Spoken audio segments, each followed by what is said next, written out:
ഇതെല്ലാം ഇനിയും പറഞ്ഞുകൊണ്ട് നടക്കുന്നതിനകത്ത് എന്തർത്ഥമുള്ളത്? കോൺഗ്രസ് പാർട്ടി എടുത്തിരിക്കുന്ന അക്കാര്യത്തിലെ നിലപാട് ഇന്ന് മുഖ്യധാരാ മാധ്യമങ്ങളൊക്കെ അത് സൂചിപ്പിച്ചിട്ടുണ്ട്.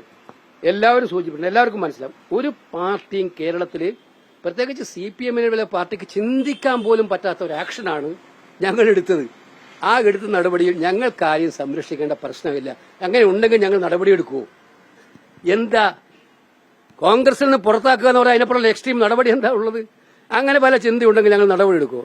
ഓക്കെ. മറ്റൊരു കാര്യം എനിക്ക് പറയാനുള്ളത്, നമ്മൾ ഗൗരവമായി കഴിഞ്ഞ ദിവസം കായംകുളത്ത് നമ്മുടെ വളരെ ദാരുണമായിട്ടൊരു സംഭവം ഉണ്ടായി. ഒരു മകൻ അച്ഛനും അമ്മയും വെട്ടിക്കൊല്ലെടുക്കുന്ന സംഭവം. സത്യത്തിൽ അച്ഛൻ മരിച്ചു, അമ്മ ഇപ്പോഴും സീരിയസ് ആയിട്ട്, അതീവ സീരിയസ് ആയിട്ട്. നമ്മൾ മയക്കുമരുന്നുമായി ബന്ധപ്പെട്ട വിഷയമാണിത് എന്നുള്ളത് എല്ലാവർക്കും അറിയാം. ഇത് അങ്ങിങ്ങായി ഉണ്ടായിക്കൊണ്ടിരിക്കുകയാണ്. ഈ കാര്യത്തിൽ നമുക്ക് ഈ കഴിഞ്ഞ കുറെ നാളുകളായിട്ട് ഈ മയക്കുമരുന്ന് ലോബിക്ക് സ്വൈര്യമായി വികാരം നടത്താനുള്ള സാഹചര്യങ്ങൾ ഉണ്ടായത് എന്തുകൊണ്ടാണ്? ഗവൺമെന്റ് എന്തുകൊണ്ടാണ് ഈ കാര്യത്തിൽ pro ആക്റ്റീവായിട്ടുള്ള strong action എടുക്കാതിരുന്നത്?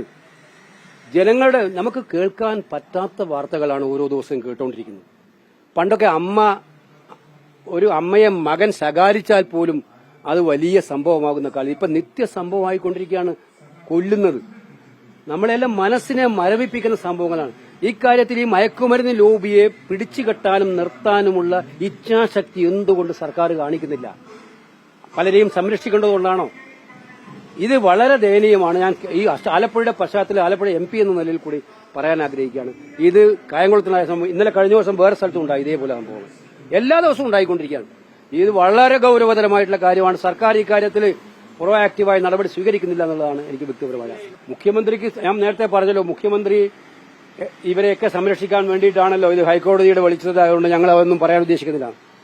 CPM സെക്രട്ടറിയോട് പത്തനംതിട്ടയിലത്തെ meeting കഴിഞ്ഞ് വന്നപ്പോൾ അതൊന്നും ചർച്ച ചെയ്യേണ്ട. അദ്ദേഹം പറഞ്ഞതായിട്ട് കണ്ടത് ഞങ്ങളുടെ പാർട്ടിയിൽ പലരും ജയിലിലൊക്കെ പോകാറുണ്ട്. ജയിലിൽ പോകുന്നൊന്നും ഞങ്ങളുടെ പാർട്ടിയിൽ വലിയ കുഴപ്പമില്ല. ഇത് സ്വാതന്ത്ര്യ സമരത്തിൽ പങ്കെടുത്തിട്ടാണോ പോയിരിക്കുന്നത്? ജയിലിൽ അങ്ങനെയാണോ പോയിരിക്കുന്നത്? അപ്പൊ ഇവിടെ ഹൈക്കോടതി ഞങ്ങൾ ആദ്യം മുതൽ ആവശ്യപ്പെടുന്നത് കോടതി നിരീക്ഷണത്തിലുള്ള ഒരു CBI എൻക്വയറി. ED ആയാലും ED വന്നിട്ട് ഇനി വെള്ളപൂശാൻ വേണ്ടി വന്നിട്ട് കാര്യമൊന്നുമില്ല. ഇത് കോടതി നിയന്ത്രണത്തിൽ തന്നെ ഈ അന്വേഷണം നടക്കണം. ഇപ്പോൾ നടക്കുന്ന SIT അന്വേഷണത്തിൽ കുറച്ചുകൂടി അവർക്ക് ജാഗ്രതയോടെയുള്ള സമീപനം ഉണ്ടാകണം. പുറത്തു നിൽക്കുന്ന ആരെങ്കിലും പ്രതികളുണ്ടെങ്കിൽ അവരെ പുറത്തു കൊണ്ടുവരാൻ നടപടി സ്വീകരിക്കണം. ആ കാര്യമാണ് ഞങ്ങൾക്ക് പറയാനുള്ളത്. മുഖ്യമന്ത്രി ഇതൊന്നും അംഗീകരിക്കാൻ പോകുന്നില്ല. ആ സംരക്ഷണ കവചം ഒരുക്കുന്നത് ഈ മുഖ്യമന്ത്രിയും ഗവൺമെന്റും തന്നെയാണ് ഇത്തരം ആളുകൾക്ക് സംരക്ഷണ കവചം ഒരുക്കുന്നത് എന്നുള്ളത് കൊണ്ടാണ് എന്നാണ് എനിക്ക് പറയാനുള്ളത്. അല്ല, അത് വളരെ വളരെ ഗൌരവതരമായ കാര്യമാണ്. DGC അന്വേഷിക്കുന്നതെന്ന് പറഞ്ഞിരിക്കുന്നത്. ഞാൻ ഇന്ന് കഴിഞ്ഞ ദിവസം രാവിലെ തന്നെ വ്യോമയാന മന്ത്രിയോട് ആവശ്യപ്പെട്ടിട്ടുണ്ട്. ഇതിങ്ങനെ നിത്യസംഭവമായി മാറുകയാണ്. വ്യോമയാത്ര തന്നെ ഒരു കൃത്യതയില്ലാത്തതും സുരക്ഷിതമില്ലാത്തതാണെന്ന് ചോദിപ്പിക്കുന്ന രീതിയിലാണ് സംഭവങ്ങൾ ഉണ്ടാകുന്നത്. എന്താണെന്നറിയില്ല. കേന്ദ്ര ഗവൺമെന്റ് അജണ്ട നിങ്ങൾക്ക് അറിയാലോ. കഴിഞ്ഞ ദിവസം ഇപ്പം നിങ്ങളെല്ലാം ഫോണിനകത്ത് ആപ്പ് വന്നേനെ ഞങ്ങൾ ശക്തമായി എതിർത്തില്ലായിരുന്നെങ്കിൽ. അല്ലെങ്കിൽ തന്നെ പെഗാസസ് എല്ലായിടത്തും മുകളിലുണ്ട്. അപ്പൊ അവരാ കാര്യത്തിൽ ജനങ്ങൾക്ക് സുരക്ഷ ഒരു കാലത്ത് പറയുകയും ഇത്തരം കാര്യങ്ങളിൽ ലാഘവത്തോട് കാണുകയും ചെയ്യുന്ന ഇൻഡിഗോ ഇക്കാര്യത്തിൽ വളരെ ശക്തമായിട്ട് പ്രതികരിക്കണം, നിലപാട് ക്ലിയർ ചെയ്യണം. എന്തുകൊണ്ടാണ് ഇത് സംഭവിക്കുന്നത് എന്നുള്ളത് വ്യക്തമാക്കണം. ഗവൺമെന്റ് ഇത് വളരെ ഫലപ്രദമായി അന്വേഷിക്കണമെന്നാണ് എനിക്ക് പറയാനുള്ളത്.